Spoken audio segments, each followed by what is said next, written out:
I've been talking about this lately, the male loneliness epidemic or crisis or whatever versus the female safety crisis. And I put all of this together because what pops up, what shows up in the algorithm the most is the male loneliness epidemic. But the things that are happening to women, the violence against women and girls gets buried down, and men and what's happening to men, that gets amplified. So I have to put them together. But this is really a video about female safety. This video could be triggering. I'm just putting that out there. When I talk about these things, these videos are hard to make because talking about some of the things that women go through and it just gets pushed to the back. It sucks. But let's go ahead and check the video out. If you cannot hear this video, I completely understand. If you would, just let it roll. Just let it roll and drop a comment. You can let it roll on silent. It still supports the video. All right, so let's get to it.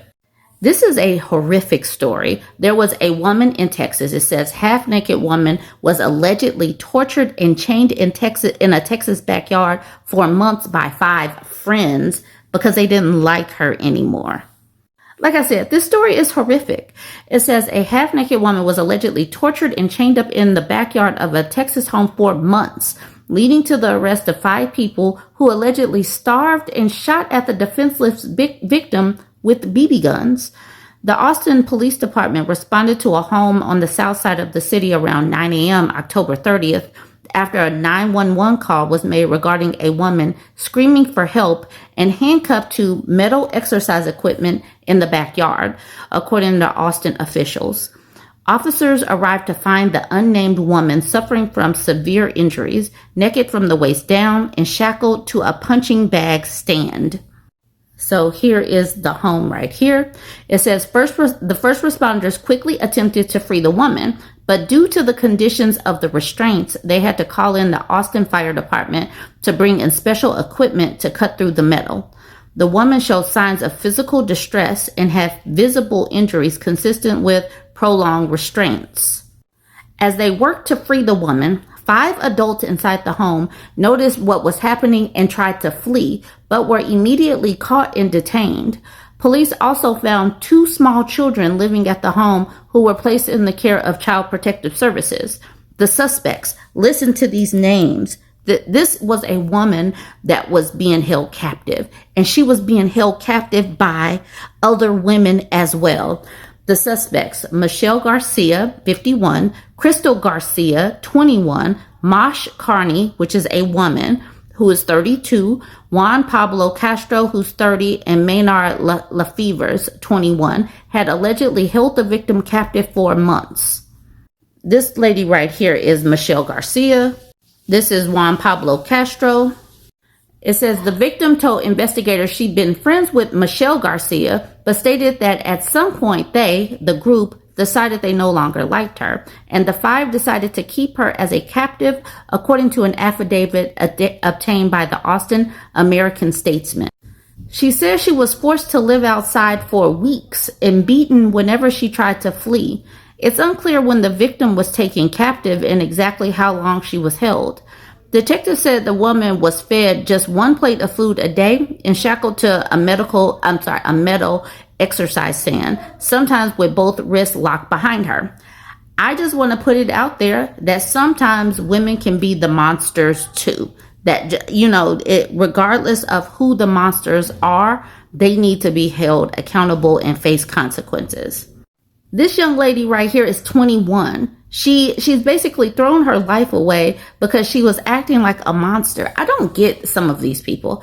All right, it says Michelle Garcia allegedly told investigators she limited the woman to 1 meal a day because she thought the victim had gotten chunky. However, investigators said the woman appeared severely malnourished. The victim also said that the night before being found, her pants slipped down and she got in trouble, and then she was shot with a BB gun, cuffed to a backyard stand, and left there half naked overnight as punishment while temperatures plunged into the 40s, the affidavit revealed. During her captivity, she sustained extensive injuries, including open wounds, severe swelling of the wrist, loss of tissues from her hands and feet, widespread scarring from BB gun pellets, and significant facial trauma. After she was transported to a local hospital, doctors determined her injuries matched weeks of torture and restraint.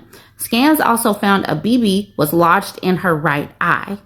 Castro allegedly told police he shot the woman with an electric rifle-style BB gun because he didn't want to touch her. This is Maynard Lefevers, who's 21. This is Mosh Carney, who's 32. He allegedly admitted that when he would get home from work, he would grab the BB gun from his closet and chase her around the yard, expressing that he effing hates her. One of the children found at the home, a 4-year-old boy identified as Castro's son, said his dad shot the woman whenever she was bad and that his mom, Carney, usually stood by and watched. All 5 suspects were arrested and charged with aggravated kidnapping, aggravated assault, injury to the elderly or disabled. Oh my goodness. Elderly or disabled, and unlawful restraint. They are all locked up at Travis County Jail on a $305,000 bail. Carney and Michelle Garcia returned to court on November 18th and 21st, while Crystal Garcia and Castro and Lefevers are set to appear on December 15th. The case remains under investigation. These people need to just be underneath the jail. As a mother, as a human being that cares about children, even if I wasn't a mother, these stories about children being left out in the car are just so heart-wrenching because I can't even imagine just leaving my children. It's mind-boggling. I can't even imagine. But what this dad did back in Arizona, when this story happened, I couldn't even talk about it. I honestly didn't even read the story because just imagining a human being, even imagining a dog or any kind of pet being locked up in a hot car till they cook in the car was hard for me, and I couldn't do it. I could not listen to the news stories. I would not read an article. But this dude, this man that left his child out in the car to die, his 2-year-old daughter, he actually took himself out. Christopher Schultz, 38, took his own life just hours before he was due to attend a court hearing and be booked into prison. This man was found guilty of unaliving his own child, and then he took his own life. He was inside the house watching corn and let his child cook in the car. And instead of doing his time for the consequences of his actions, he took himself out. He self-deleted. He left his 2-year-old daughter in a hot car where the temperature reached 109 degrees while he was playing video games and searching for corn inside of his home. His body was discovered inside a Phoenix home after receiving a call at 5:22 a.m., hours before Schultz was due to turn himself in ahead of his November 21st sentencing. This dude was a coward. He let his child, he basically unalived his child, and then he took himself out like the coward that he is. Even this woman, the Mexican president, President Claudia Sheinbaum, was SA'd in public.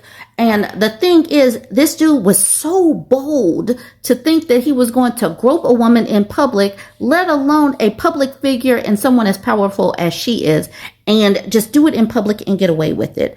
That's how you know that something is really wrong with people.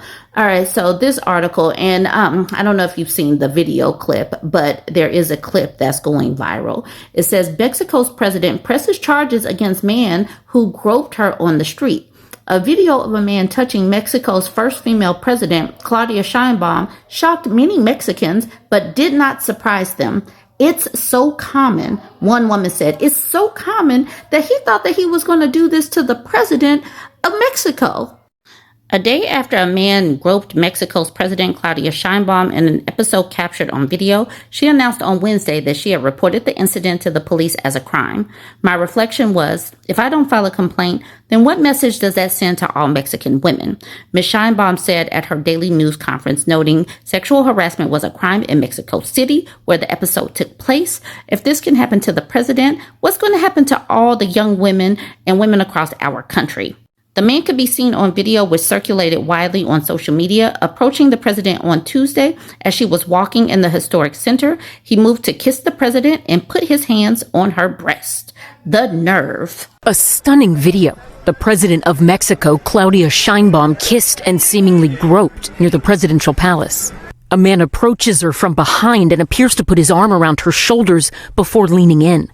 A quick walk, 5 minutes through Mexico City's historic district, upended yesterday. Not even the president of Mexico, Claudia Sheinbaum, escapes from men being disrespectful. Why do men do this? Like, why are men this way? You wouldn't do that to a man candidate. Now reigniting a national and global conversation about harassment.